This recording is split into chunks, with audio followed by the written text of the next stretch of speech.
ওমানের মরুর বুকে কৃষিখাতে সফলতা নজির গড়েছেন বাংলাদেশিরা। মাছ চাষ, শাকসবজি উৎপাদন, খেজুর ও ফলের বাগান সহ বিভিন্ন কৃষি প্রযুক্তি ওমানের অর্থনীতিতে ইতিবাচক প্রভাব ফেলছে।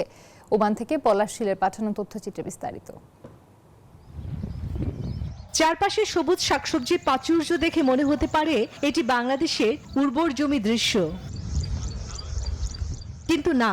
মরুভূমির প্রধান ওমানের শুষ্ক অনুর্বর মাটিতে এই সবুজের সমারোহের কারিগর বাংলাদেশের কৃষকেরা।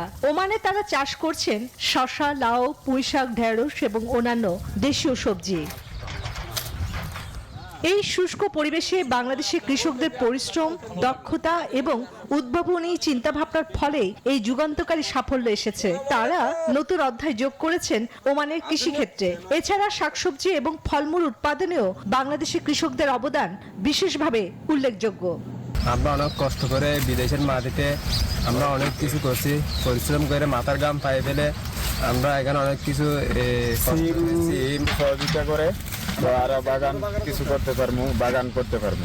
ওমান সরকার কৃষি খাতের উন্নয়নে নানা সুযোগ তৈরি করছে, যা বাংলাদেশিদের জন্য নতুন সম্ভাবনার দুয়ার খুলে দিচ্ছে।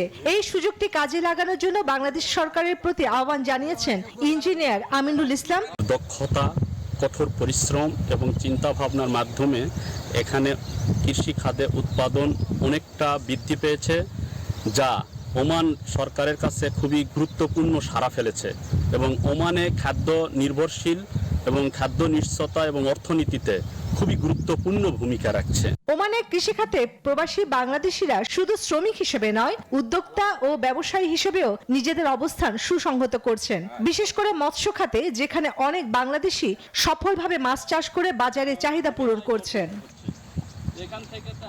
বাংলাদেশিরা যেভাবে ওমানের কৃষি খাতকে এগিয়ে নিয়ে যাচ্ছেন, তাতে ভবিষ্যতে দুই দেশের অর্থনৈতিক সম্পর্ক আরো গভীর হবে এবং নতুন কর্মসংস্থানের সুযোগ সৃষ্টি হবে, এমনটাই মনে করছেন সংশ্লিষ্টরা। Desk report, news 24।